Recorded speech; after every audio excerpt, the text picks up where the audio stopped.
bem-vindo a mais um episódio da Leitura Crítica, onde eu pego a história de um aluno meu e analiso. Bom, por enquanto, pelo menos na primeira temporada desse quadro aqui, dessa estreia desse quadro no canal, eu vou analisar as histórias dos meus alunos. E no final do ano passado, no final de 2021, a gente fez, dentro da Jornada Aprendiz Escritor, que é o meu treinamento online, dentro da comunidade, com todas as turmas, um desafio para eles escreverem um conto natalino.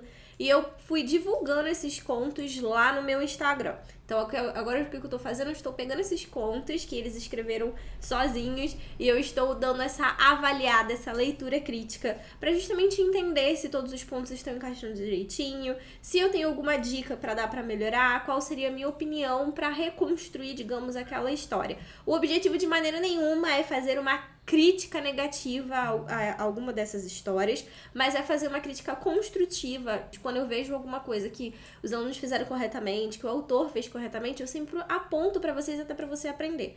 De todo esse formato, tudo, na verdade, aqui no Lição Nerd é pra te ajudar, pra te ensinar a se tornar um escritor. Então fica de olho nessa leitura crítica que eu vou fazer dessa história, porque talvez alguns pontos que eu levante aqui de melhoria, ou até mesmo indicar algo que a autora fez de forma correta, você também pode aprender para escrever nas suas histórias e assim se transformar em um escritor. Bora lá? Vou aqui agora passar para a tela. A história de hoje vai ser Um Natal para Recomeçar, que é o conto natalino da Jaqueline Júlia. Jaqueline Júlia é aluna e tutora da jornada também, da Jornada Aprendiz Escritor.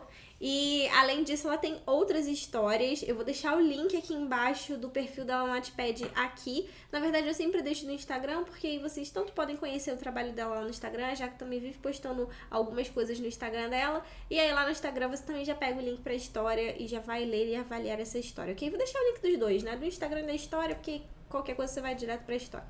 Enfim, da última vez eu não comecei pela sinopse e aí eu vou começar porque acho importante. Eu pulei essa parte da última vez. Bora lá. O Natal é como uma porta para o novo ano que está para nascer e sempre foi muito especial para todos. Mas para a Júlia era difícil celebrar a alegria e tristeza em tão poucos dias. Há 8 anos, uma tragédia transformou seus fins de ano em um mar de lembranças e culpa. Mas nesse Natal, algo diferente irá brotar em seu coração e um velho sentimento se reconstruirá. Será que ela está preparada para abrir a porta para um novo e emocionante ano?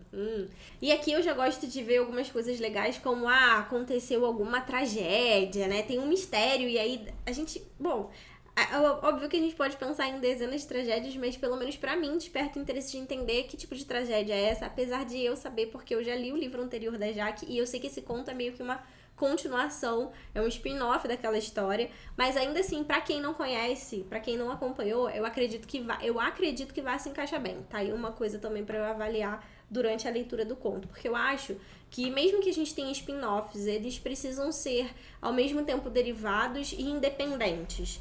Porque senão eu acho que não se torna um spin-off, se torna uma continuação. Ou seja, quem assiste, por exemplo, Animais Fantásticos, não precisa necessariamente assistir Harry Potter para entender a história do que está se passando em Animais Fantásticos. Ele pode começar por Animais Fantásticos. Se ele assistir Harry Potter, ele vai ter mais informações sobre aquele universo.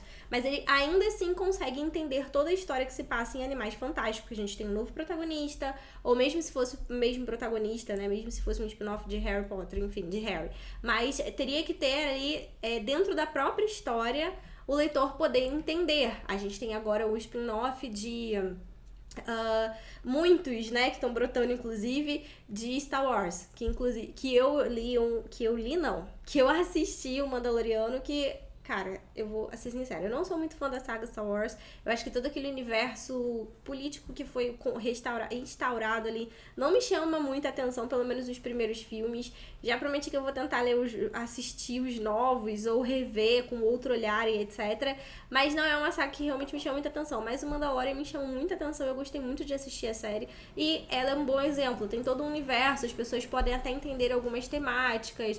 Quem assiste, quem é muito fã, vai pegar todos os easter eggs ali dentro da série, as ligações que tem com a saga principal. Mas ainda assim a pessoa não precisa ter assistido, igual a mim, assistido toda a saga, saber de tudo que acontece para conseguir acompanhar aquela história. Então, o seu spin-off não pode estar... Ele é associado ao seu universo, mas ele não pode ser dependente, ou seja, a pessoa só vai entender se ele lê todos os seus livros. O spin-off, ele realmente é para ser um derivado e não uma continuação, assim, canônica, né? Ou seja, uma continuação que seja obrigatória. Na verdade, era esse o termo que eu queria achar, não canônico. Canônico ele é porque é dentro do próprio universo, se a gente for dizer do que seria canônico dentro do universo literário, né? Ou seja, que realmente o autor passa a mão, dá a validação dele de falar que é sim daquele universo. Vocês entenderam? Mas vamos lá então pro primeiro capítulo. A véspera e os novos vizinhos. Bom, como eu fiz no primeiro episódio, caso você não tenha assistido e caiu aqui nesse episódio, não tem problema, deixa eu explicar aqui bem rapidamente. Eu não leio todo o texto porque senão seria extremamente cansativo. E você também não vai me ver lendo todo o texto, nem mentalmente. Eu vou fazendo a leitura, tá gravando o tempo todo, e a partir do momento que eu vejo que tem alguma coisa que eu possa acrescentar, aí eu paro e faço a leitura, marco na tela pra você entender e explico por que aquilo é importante. Deu certo no primeiro episódio, eu espero que dê nesse também. Bora lá, então. Tá, eu li um pouquinho do início, e aí eu vou voltar aqui nesse início, só pra marcar como eu gosto, por que eu gosto de iniciar, por que eu gosto desse início desse conto, por exemplo, né? Eu vou ler aqui rapidinho. Véspera de Natal. Ao abrir meus olhos, logo pude sentir algo diferente naquele dia. Era como se fosse mágico. Toda véspera era assim, cheia de sentimentos.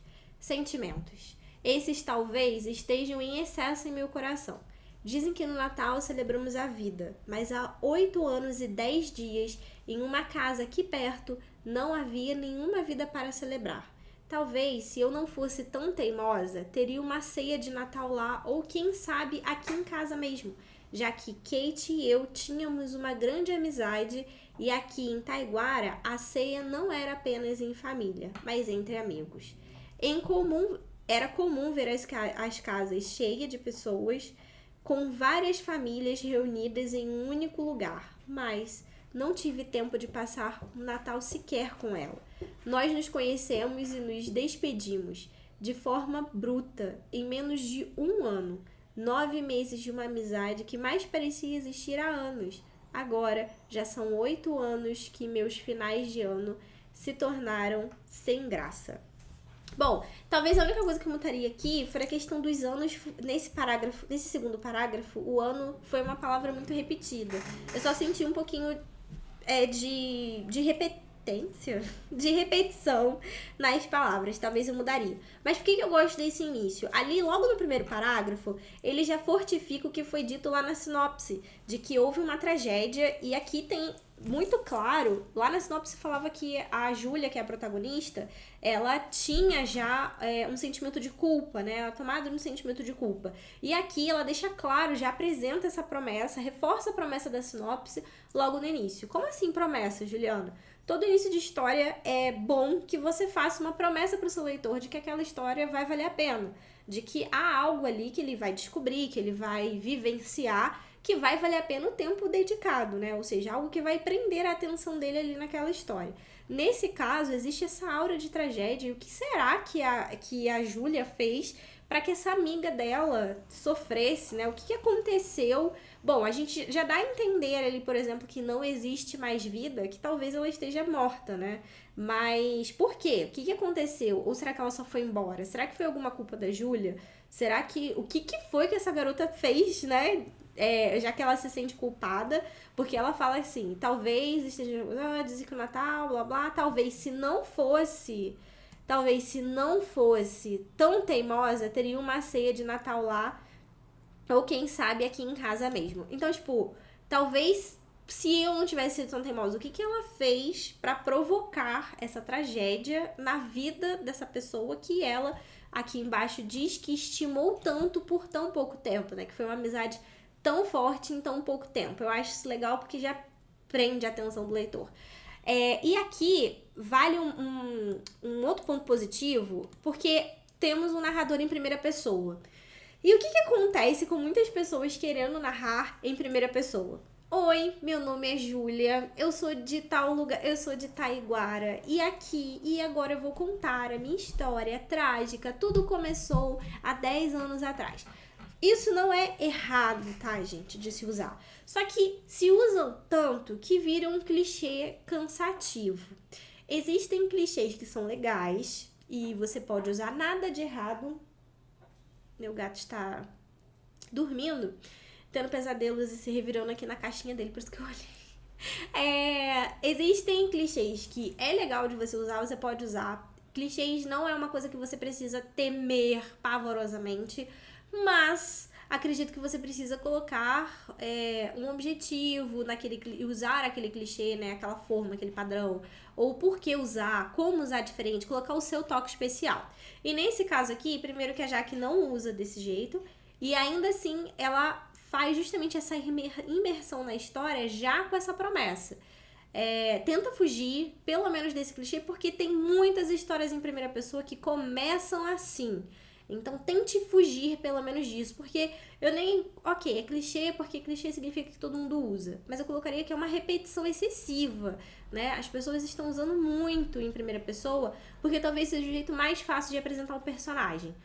Tente não usar o jeito mais fácil, tente usar outras coisas, né? Como, por exemplo, aqui ela de fato já começou com esse suspense, essa coisa no ar do que será que aconteceu.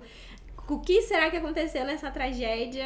O que é essa tragédia pra pessoa querer acompanhar e tentar descobrir o que mais tem na vida dessa garota, né? E é uma coisa engraçada, e isso é só porque da última vez eu falei, e o João, que é o autor da obra que eu li no episódio 1, ele veio falar comigo, e eu vi também isso na história de um aluno meu que acabou de postar no Wattpad. Talvez seja por causa, ou por conta da versão, ou quando você posta direto no celular. O Wattpad, ele tá trocando travessão por hífen quando você coloca direto pro celular. Isso foi algo que eu vi acontecendo com alguns alunos meus, não aconteceu comigo. Mas aí já fica a atenção pra ver se você de repente consegue postar a história pelo computador e usando aqui o travessão e não o hífen ou a meia risca, que como eu falei já no episódio passado, não é o modo correto de você marcar falas. Ou você usa o travessão ou você usa aspas, mas nunca hífen ou meia risca pra marcar a fala. Outro ponto positivo sobre a questão de informar, aqui no primeiro capítulo da gente já informar sobre como que é a personagem. Acabei de falar, né, sobre um jeito que eu acho não muito legal de começar as histórias, por ser usado muito e as pessoas já querem apresentar esse primeiro personagem, porque é em primeira pessoa, então já faz aquela ficha técnica. Aqui, nesse diálogo, logo depois que Júlia acorda, né, e ela tá refletindo sobre essa questão de ser véspera de Natal e que há 10 anos ali, tipo, era próximo do aniversário dessa tragédia que a gente ainda não sabe o que ela vai, enfim, falar com a mãe, etc, tá tomando café, e aí a mãe fala sobre, ela questiona alguma coisa sobre aonde tá o pai, e a mãe fala que o pai vai ajudar os novos vizinhos a montar os móveis da casa. E isso é super plausível porque logo no início ela fala que naquela cidade, na cidade de Taiguara, o que querendo ou não já remete um pouco a nome de cidade pequena, mas ela já fala que realmente todo mundo ali é muito amigo, né? O Natal é entre amigos, então entendo super essa solidariedade entre os vizinhos. Mas aí a questão é que a mãe fala sobre uma Ana, e a Júlia pergunta, né, mas quem é Ana? E aí a mãe fala, né, é a esposa dele, a esposa do Dimitri, que é o novo vizinho. Aí a mãe dá uma breve pausa e se pôs a olhar, né, a pessoa. Anda meio distraída, filha, você conversou, inclusive com eles, com a filha, etc. Ou seja, uma marca de o que ela... Como a Júlia está, e nem é a própria Júlia que diz isso, ando meio distraída. Um que já começa com ela meio com os desvaneios dos pensamentos, e depois é a mãe que afirma isso e deixa claro nessa conversa. Aqui em cima também, ela meio que reparou que tinham 2 garrafas na cozinha, e aí ela quis fazer uma piada, e ela fala, eu não tinha um bom senso de humor, mas vez ou outra arriscava algo para quebrar o gelo. E isso daqui não é uma coisa solta. Nossa, o pai resolveu se encher de cafeína para ficar acordado até meia-noite. Até meia-noite, porque provavelmente é, né, véspera de Natal, então eu imagino que seja 24. Então ela quis fazer uma piadinha. Ah, ele quer ficar... Precisa tomar tanto café, porque tinham 2 garrafas de café em cima da pia. Precisa tomar 2 garrafas de café para ficar acordado até meia-noite. E aí ela faz essa brincadeira. E não só para afirmar que tem 2 ganchos legais. Que não só para afirmar essa personalidade dela, né, dela poder colocar um pouco da personalidade dela sem ser aquela coisa expositiva, e porque essa própria piada já puxa o gancho para todo o restante da conversa, né, que a mãe diz, ah, não, seu pai vai ajudar o Dimitri a montar os últimos móveis da casa, e começa toda aquela conversa dos móveis dos vizinhos que expõe essa situação de que, dessa premissa de que tem os novos vizinhos, que era a premissa apresentada lá na sinopse, né, de que tem os novos vizinhos e um pouco do como a Júlia tá distraída naquele momento. Será? Aqui no final do primeiro capítulo, né, tá assim, a gente já iniciou sabendo que a Kate, né, sofreu alguma tragédia. Aí no final do primeiro capítulo tá, de alguma forma, aquele jeito dela, ou seja, da Gabriela, que era a filha da vizinha e que era da mesma idade da Júlia, e estavam ali formando uma nova amizade. Aí lá no final do primeiro capítulo fala assim, de alguma forma aquele jeito dela, né, da Gabriela, me lembrava muito da Kate. Acho que era seu jeito extrovertido. É que eu já tenho um pouco de noção do que aconteceu com a Kate, porque eu acompanhei a construção da história passada, mas ainda assim eu fico tentando me colocar no primeiro leitor, enfim, fazendo alucinações aqui. Eu já pensaria que talvez a Júlia matou a Kate e talvez mataria a Gabriela também. Mas enfim, o conto não é um suspense nem um thriller, então não seria isso. Ó, votem, eu vou voltar aqui porque da última vez eu esqueci, meu mouse não tá aparecendo na tela mais. Ó, pronto, já apareceu ali. Votem, gente. Toda vez que você ler, vote. E principalmente, deixe um comentário. No caso aqui, eu não vou deixar um comentário agora, mas eu deixo no final.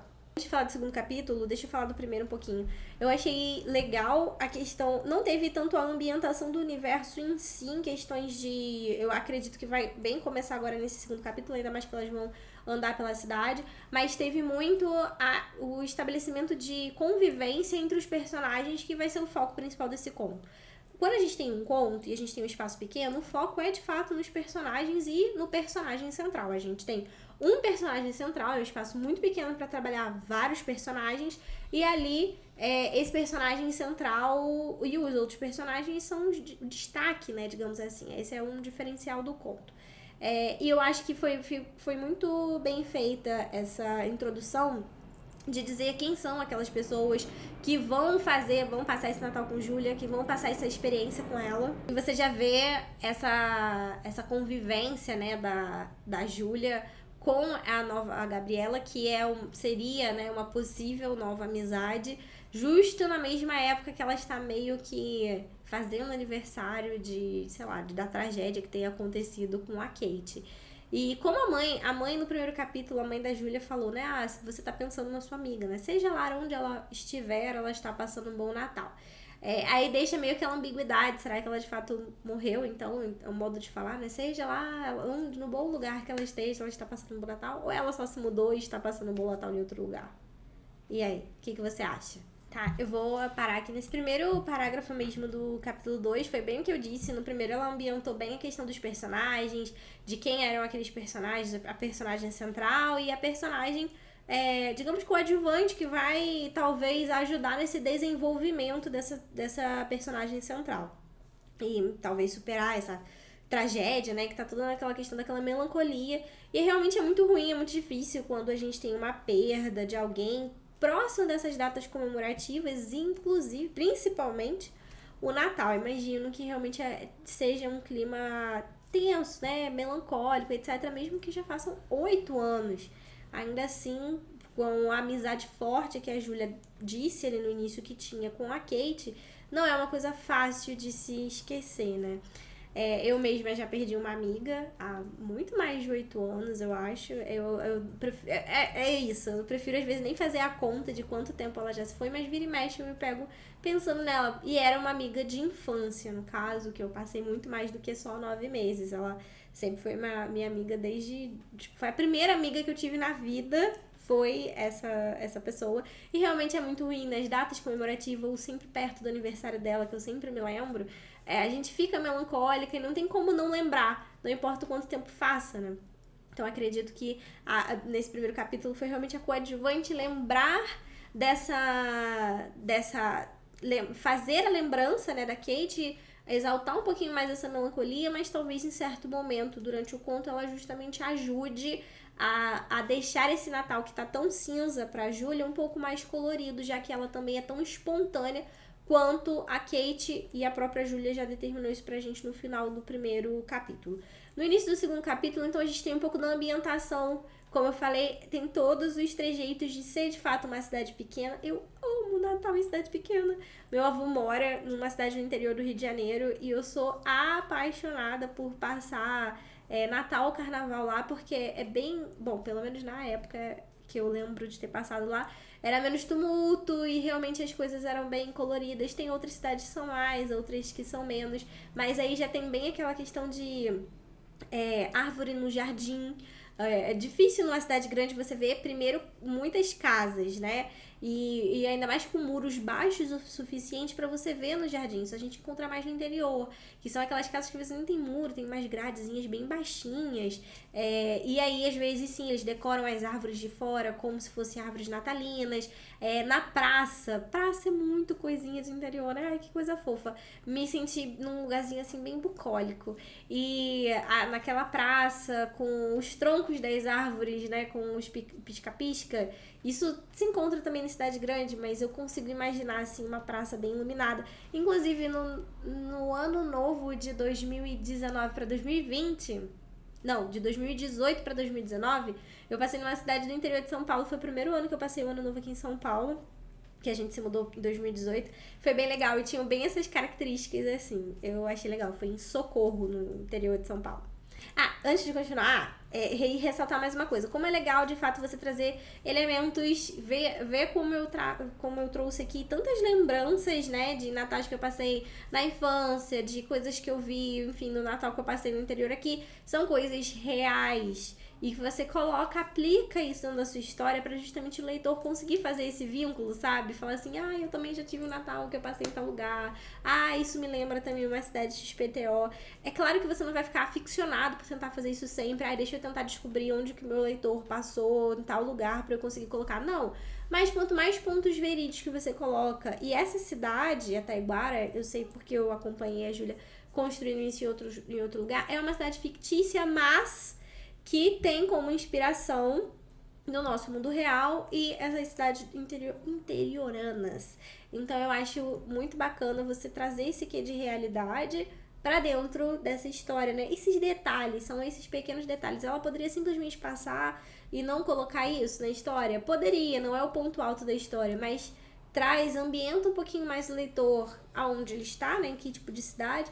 E talvez traga um pouquinho essa lembrança dele, cria um vínculo afetivo com a sua história. Olha, mais um ponto com a nossa realidade, e como eu acho isso fantástico. A menina, elas estavam passeando na rua, né? E a Gabriela, falou assim pra ela, se não fosse o calor, poderia pensar que estou em Quenlândia. E ela sorriu. Vocês têm alguma competição de melhor decoração? Porque as casas estavam muito decoradas e ela perguntou, né? Nossa, tá tudo tão decorado. E a Júlia afirmou que, porque a gente... o pessoal gosta muito de decorar. Então, foi por isso que ela puxou a referência da Quenlândia. Bom, pra quem sabe, sabe. Pra quem não sabe, Quenlândia é o lugar onde se passa o filme O Grinch, que é um clássico natalino, né? Que eu, inclusive, sou apaixonada. Todo Natal eu assisto. E fora do Natal também. Aí você pode... E aí tem uma coisinha aqui que eu quero apontar, Júlia, já que depois você ajeita. E só tem uma coisinha que eu queria apontar, e eu não quero apontar negativamente, tá? Até mesmo pra aliviar você que tá aí do outro lado. Eu tô falando isso pra você que tem medo de postar a sua história. E se acharem alguma palavra errada na minha história, vão me amaldiçoar e nunca mais vão querer ler? Cara, não. E se a pessoa quiser te botar pra baixo por causa disso, aí manda essa pessoa pastar. Porque aqui tem, ela fala, a Júlia responde, né? Não tem nenhuma competição de decoração. E ela diz, achando engraçado aquilo, deixa escapar um sorriso tímido, achando engraçado. E aqui ficou engrado. Erro de digitação simples, mas não interfere necessariamente, a gente entende então que é engraçado. Mas tá vendo? Relaxa, gente. Não destrói a história da pessoa só por causa de uma palavra errada, tá? Siga em paz na sua vida. Relaxa. E vamos seguir com a história. Ela já faz, a Gabriela puxa logo em seguida outra referência, né? Ah, que bom, né? Já que a Júlia sorriu na fala anterior. Ai, que bom, um sorriso. Você estava tão fechada que já estava achando que era o Grinch. Pra quem conhece, sabe que o Grinch detesta Natal, é mal-humorado e etc. A pausa foi breve, até que caímos em risos. Pela primeira vez em anos, parecia que eu estava um pouco mais solta. Ou seja, a personagem Gabi, eu já vou chamar de Gabi, já está cumprindo o seu objetivo, né? De transformar aquele Natal meio cinza e melancólico em alguma coisa mais agradável. Ah, e aqui nós temos logo na segunda parte do conto, né? Eu falo capítulo porque tá dividido assim dentro do Wattpad, mas na segunda parte do conto a gente já tem logo a revelação. Então, que a Gabi então pergunta, né? Ah, por que você então tá tão séria? E a Júlia diz que Natal é difícil pra ela. Então ela pergunta, era alguma pessoa? Foi por causa de alguma pessoa? E aí a Júlia fala, respirei fundo antes de responder. Era uma amiga. Era uma palavra meio forte. O que aconteceu para não serem mais? Aquela pergunta, de alguma forma, me fez refletir de uma maneira diferente sobre a ausência de Kate. Ela morreu. Isso é mais forte que era. Ela fez uma breve pausa, mas o que isso impede de ainda serem amigas? Isso é legal, traz uma reflexão, né? Mas pronto, aqui já foi dito o que aconteceu. Mas por que Júlia tem culpa da morte da amiga? Tan, tan, tan. Ó, aí vem aquela sentimentozinho de Natal, né? Vou tentar não ler tudo pra vocês também terem a experiência lá, mas vamos lá. Isso é mais forte que era. Ela fez uma breve pausa, mas o que isso impede de ainda serem amigas? Ela não estar aqui, né? Meio óbvio. Um ar de dúvida recaiu em meu rosto. Mas a distância ou o tempo não te faz menos amiga. De alguma forma ainda são amigas. Não consegui nenhuma outra resposta a não ser o silêncio.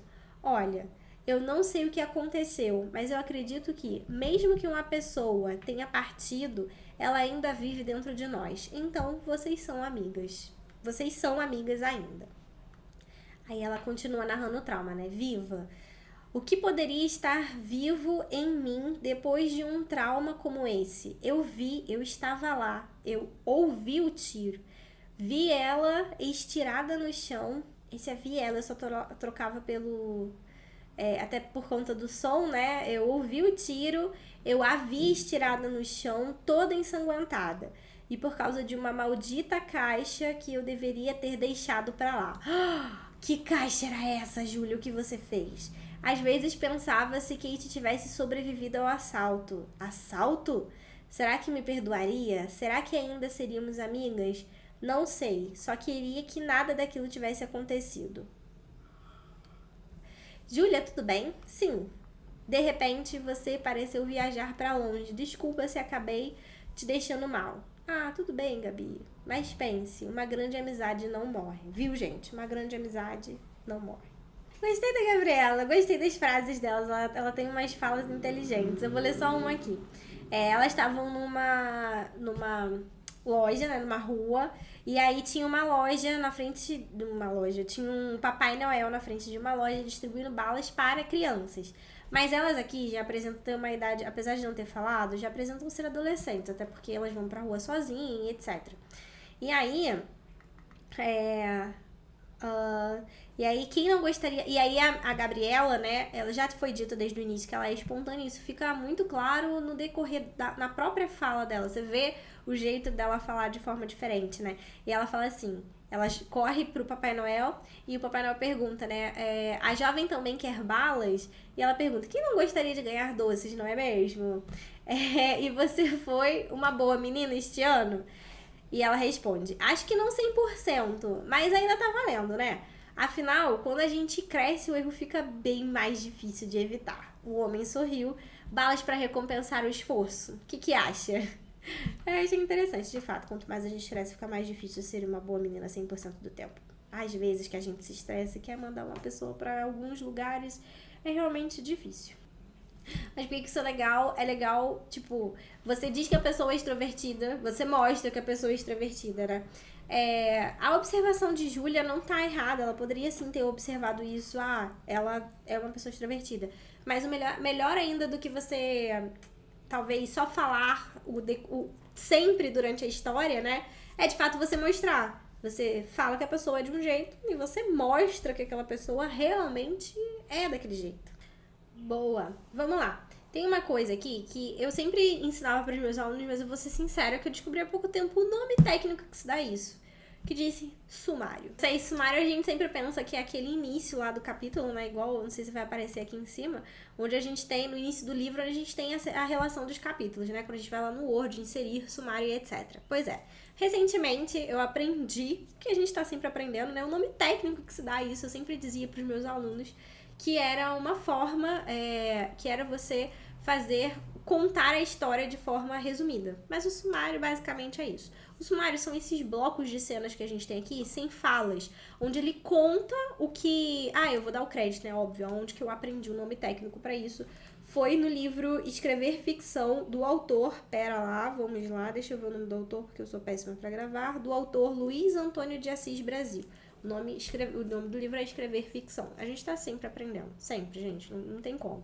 Com certeza eu vou refletir um novo nome. E eu tenho certeza que talvez não seja tão comum a gente chamar o nome desses parágrafos, digamos assim, de sumário. Mas o objetivo também é fazer um resumo daquela história. Mas não é um resumo como um resumo técnico ou o resumo que você faz para escrever sua história.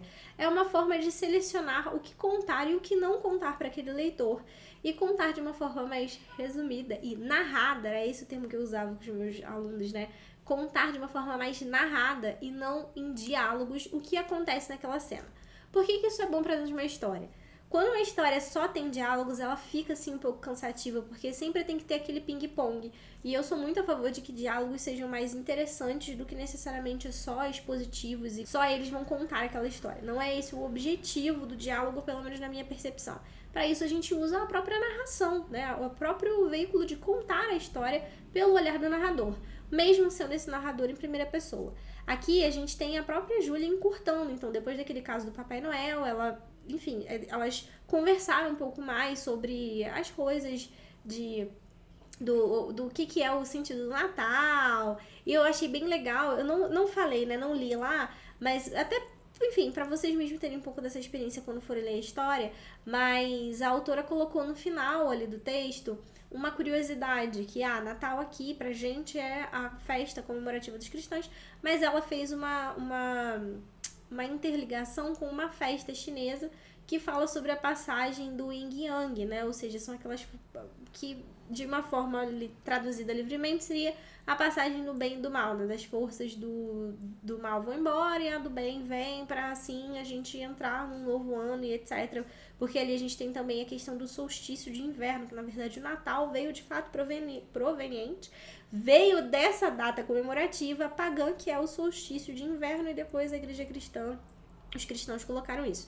Eu sou cristã também, tá, gente? Eu comemoro o Natal, mas eu tenho consciência de que o Natal não é de fato o aniversário de Cristo, e sim uma data comercial, e que a igreja cristã, enfim, colocou lá como se fosse o dia 25, mas não vou entrar nessa questão pra depois não ter essa coisa de quem comemora, quem não comemora, mas eu achei muito legal trazer essa informação. E ela puxou essa questão de dualidade do bem e do mal, porque a Júlia estava muito pensativa ainda do tudo que aconteceu com a amiga dela, né, com a Kate. Que se as pessoas de fato fossem boazinhas, não só no Natal, mas em toda a época do ano, talvez a amiga dela não tivesse morrido, como ela já tinha dito, por um assalto. Não foi relatado muito ainda pra gente o que é esse assalto. Acredito que nesse conto não vai entrar mesmo em detalhes. Mas aí passou-se todo aquele capítulo com diálogos, sim. A gente vem pro outro que tem menos diálogos e a gente tem uma cena que poderia ser gigantesca, com vários diálogos, às vezes um pouco desnecessário, até seria cansativo, para essa forma mais resumida. Isso é bom, é um artifício para o autor usar até para não encurtar necessariamente a história, mas passar para o leitor só o que de fato for necessário. E aí eu vou ler um pouquinho. Continuamos até o mercado, compramos as coisas que precisávamos e depois seguimos o caminho de volta para casa. Pronto, não tem porquê. Houve-se um diálogo no caminho de ida, porque elas encontraram Papai Noel, e aí teve toda aquela questão lá de mostrar um pouco como a Gabriela era. Depois elas entraram nessa conversa de bem e mal no Natal, dessa curiosidade do Natal e etc. Porque teve um objetivo aquele diálogo, né? O objetivo era justamente fazer a Júlia ficar pensativa sobre essa questão da amizade. E nesse caminho, olha quantas coisas elas falaram nesse diálogo, né? Fazer um questionamento de por mais que a amiga dela estivesse morta e essa informação veio revelada pra gente, que ainda assim ela não precisaria ficar triste, ainda havia essa amizade, né?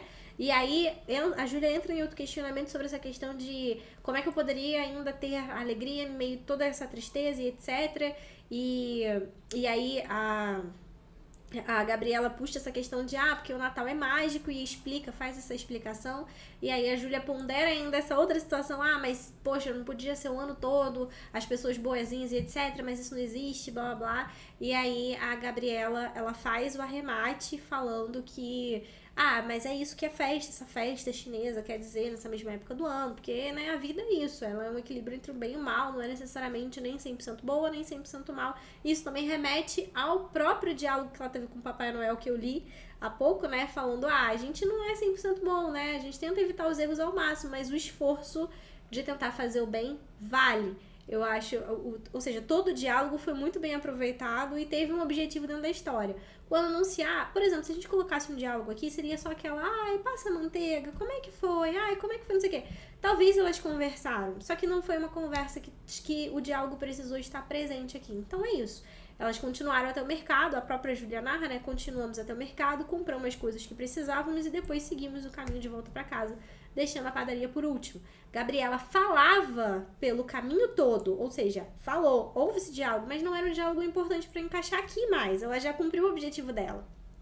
Sobre como pensava que a cidade poderia ser chata, mas que estava mudando de ideia sobre isso. Lindo, beleza, já sabemos dessa informação, mas não tinha um grande objetivo dentro da história, né? Falava de tantas viagens que fez com seus pais, visitando outros estados e países. Era engraçado como parecia que ela refletia Kate em minha frente, com apenas alguns traços de personalidades diferentes. Beleza, não precisamos colocar esse diálogo aqui. Continua. Chegando em casa, já passada da hora do almoço, encontramos nossos pais à nossa espera para comermos. Sentada ali, observava todos eles conversando como se conhecessem há muito tempo. Gabriela sempre empolgada e revezando com seu pai na hora de contar tantas histórias e piadas que tinham e meus pais sobre as poucas e antigas viagens de pesquisa e compras de artefato para a loja de antiguidades do meu avô. A gente já sabe que o avô dela tem uma loja de antiguidades, mas por esse conto realmente não é uma coisa que precisa ser explorado. Nem tudo você precisa expor para o leitor. A gente teve outra conversa aqui entre os pais, as histórias, etc. Nem tudo você precisa contar. Aí, por exemplo, mas eu acho muito engraçado a história que ele conta sobre a vida, né, sobre a viagem que eles fazem e tal. Se não tem objetivo para a história, nesse momento, não precisa estar ali. Nesse caso, não está e não faz falta, né? Aí usa-se a própria narração para dar andamento para aquela história. Aí tem dúvida. Ju, como é que eu faço para passar de uma cena para outra, fazer essas cenas de transição, por exemplo, sem ser chato, sem ser cansativo? É isso. Ela acabou de falar, a gente foi e voltou do mercado, Gabriela falou, não estamos em silêncio. Eu poderia dizer que estava em silêncio, talvez se estivesse. Voltamos, almoçamos, conversamos, confraternizamos. Ponto. É rápido, dá uma visão clara do que aconteceu, mas não precisa entrar em detalhes, porque não é o objetivo da história, não encaixa essas cenas para um objetivo da história, não seria tão interessante talvez, e também por conta do espaço de ser um conto, era uma história mais curta. E aí o que acontece? Passou-se o dia todo, depois disso tudo, eles conversaram, decidiram montar a ceia de Natal no quintal, então, porque tava quente, né? E aí eles preferiam botar a mesa lá fora. E aí é chegada a hora. meia-noite e já conseguimos ouvir o sino da igreja matriz soando pela cidade. Ou seja, pulamos um dia inteiro aqui, né, sem a necessidade de, eu vou contar cada segundo deste dia. Passou, a gente entende que passou, que aconteceu alguma coisa também, nem é um pulo abrupto, né, nem é um time skip do nada, elas estão no mercado e de repente já é meia-noite. Disse ali o que aconteceu algo, eles estavam conversando, decidiram coisas e etc, estavam preparando a ceia, blá blá, a gente enxerga meio que essa correria na nossa cabeça e já pula pra parte que de fato interessa. Vamos lá então, vamos pra finalização, né, pro olhar geral da história. Eu achei que ela cumpriu o objetivo que foi proposto, não nada que me saltasse necessariamente aos olhos, ainda mais por ser um conto muito curto. Acho que não teria necessariamente muita coisa pra mudar. Acho que não mudaria nada, porque o objetivo da história era justamente dar a Júlia, né, esse ar de esperança de que por mais que ela fosse uma pessoa reservada, que ela tivesse toda essa tristeza e perdesse essa amiga, né, durante tanto tempo, ela ainda poderia ter esse novos amigos, né, e a presença da Gabriela na vida dela, um pouco parecida com essa Kate, poderia sanar então esse vazio, nunca substituir a amiga anterior, mas sanar um pouco desse vazio, e foi meio que entendendo, né, não só a conversa com a Gabi, depois no último capítulo teve a conversa com a mãe da Gabi, com a nova vizinha, com a Ana, de falar sobre essa questão de recomeço. A ideia central de recomeço foi muito forte na história, de você entender que é um novo tempo, é uma nova virada, nova passagem, e não era necessariamente o Réveillon, mas o Natal ele marca um pouco isso, né? Esperança, nova vida e etc. E eu acho que isso ficou bem marcado no conto. Algumas informações que eu talvez gostasse de ter, principalmente me despertou um pouco aqui de tipo, quantos anos elas têm nesse momento, porque tem 8 anos que a Kate morreu. E se ela perdeu, sei lá, amiga com quantos anos, né? Foi tão nova. Pra lembrar, assim, eu tinha colocado uns 8, mas então elas teriam uns 16 e pouco, mais ou menos, né? Só, assim, não é nenhuma informação faltante necessariamente, mas talvez gostaria até mesmo pra entender essa questão da espontaneidade da Gabriela, ou em que fase da vida a própria Júlia esteja. Eu acho que talvez seria legal. E eu gostei muito da questão do... Eu gosto muito de usar referências e de metáforas. E a Jaque, que é a autora, ela usou em 2 capítulos seguidos, e principalmente para marcar algumas lições, os próprios símbolos do Natal, como, por exemplo, da onde veio a data do Natal, e ela fez aquela questão de marcar com Yin Yang, e depois o questionamento de onde veio o pinheiro de Natal. E aí a Ana, lá, a personagem, usou toda uma metáfora, uma explicação pra fazer uma metáfora, usou a explicação do pinheiro, de onde veio, pra fazer uma metáfora com essa vida da Júlia. Eu acho que para um conto, ainda mais um conto curto, cumpriu o objetivo, que era fazer essa questão de ter uma nova esperança, renovação. Tô sendo repetitiva nesse ponto, mas eu entendi que era esse o objetivo.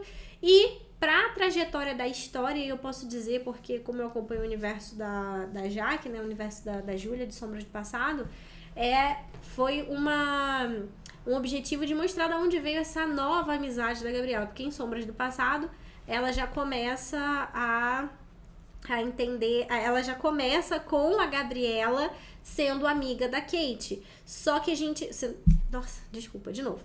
Ela já começa em Sombras do Passado com a Gabriela sendo amiga da Júlia, e a gente não sabe de onde vem essa amizade.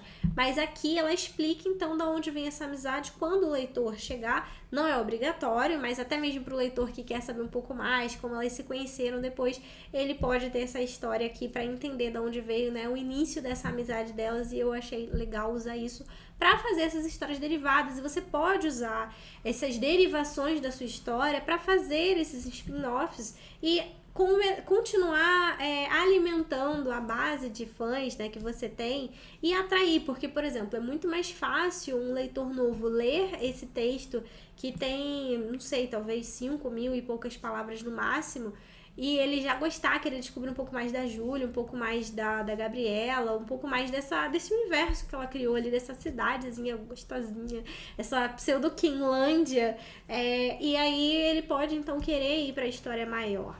Da mesma forma, pra quem tem curiosidade pra descobrir quem é a Kate, aí a história tá disponível no one-shot de Memórias Apagadas. Lá você sabe toda essa história de quem é a Kate, como ela morreu e tudo mais. Tem um vislumbre, digamos assim, dessa história lá. E aí, se você quiser, você clica aqui embaixo, vai conhecer o perfil da autora lá no Wattpad, lê a história, e se você ler, não esqueça de voltar.